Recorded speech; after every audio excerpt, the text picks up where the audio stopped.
Sapron mengatakan kepada temannya bahwa pernyataan terbaik yang pernah diungkapkan oleh Marquesot selama puluhan tahun ia bergaul dengannya adalah dilarang memahami Marquesot. Kok dilarang? Mungkin aslinya Cak Sot menganjurkan agar siapa saja tidak harus atau tidak perlu mencoba memahami omongan dia. Lah ya kok redaksinya berbunyi dilarang memahami supaya lebih mencolok perhatian.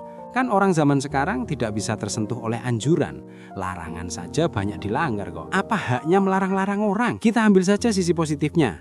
Cak Sot ingin melindungi semua orang agar jangan terjebak keruwetan pikiran gara-gara mencoba memahami penjelasan-penjelasannya. Kalau orang dilarang memahami, kenapa dia omong? Cak Sot pernah ngobrol sama saya.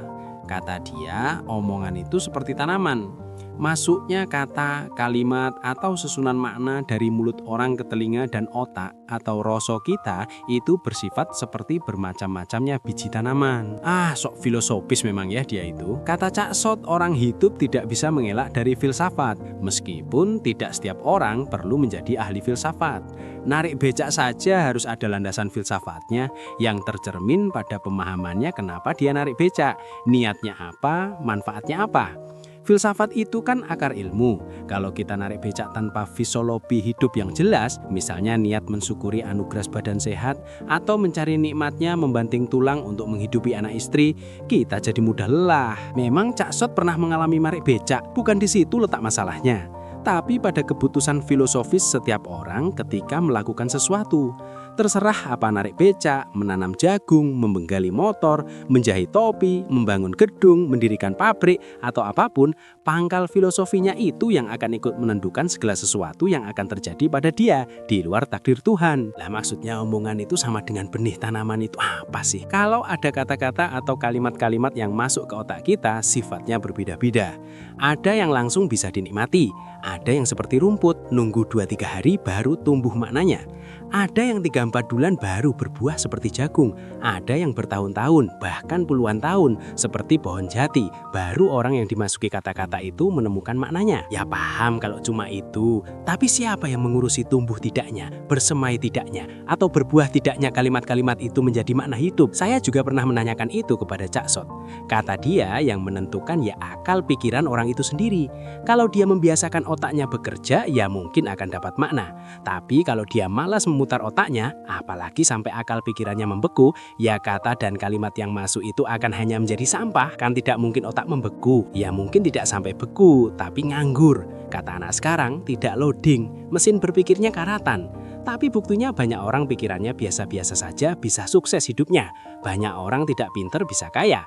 Banyak orang tidak intelektual tapi berperilaku baik. Sementara yang pandai-pandai malah sibuk dengan kesombongannya sebagai orang pandai. Itu bab berikutnya. Apakah makna itu penting? Apakah pemahaman terhadap kehidupan itu perlu? Buktinya pemimpin-pemimpin kita makin lama makin tidak dipersarati oleh matangnya pemahaman terhadap kehidupan.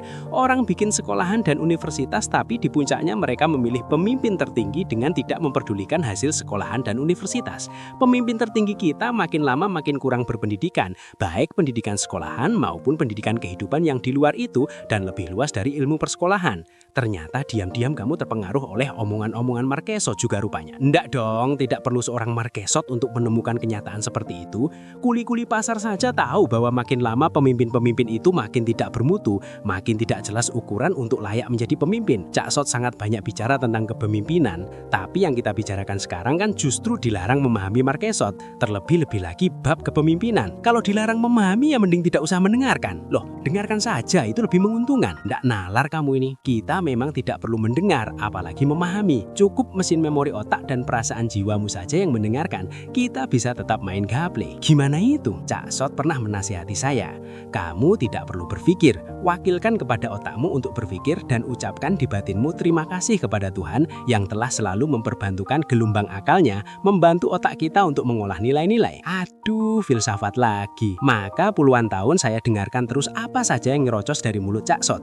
Dia pernah membisiki mungkin kalimat-kalimatnya bukan almari besi yang berisi emas, berlian, dan tumpukan uang. Mungkin ada di antara 1000 kalimatnya terdapat satu kata atau kalimat yang ternyata adalah kunci untuk membuka almari besi itu. Kalau tidak, ya siapa tahu iya. Sangat spekulatif dong. Semua hal dalam hidup ini ya spekulasi, kecuali yang sudah terjadi. Padahal begitu terjadi, ia langsung menjadi masa silam. Yang kita hadapi setiap detik adalah sesuatu yang kita belum tahu, sehingga posisi kita selalu adalah spekulasi. Lah, supaya spekulasi itu tidak membosankan dan membuat kita putus asa, kita wujudkan menjadi usaha terus-menerus, kerja keras dan doa kepada Tuhan. Doa ya kepada Tuhan, mosok kepada tukang patri. Loh, jangan lupa, ada loh sejumlah orang yang memperlakukan Cak Sot seperti Tuhan. Butuh warmia laku, datang ke Cak Sot, bukan berdoa kepada Tuhan.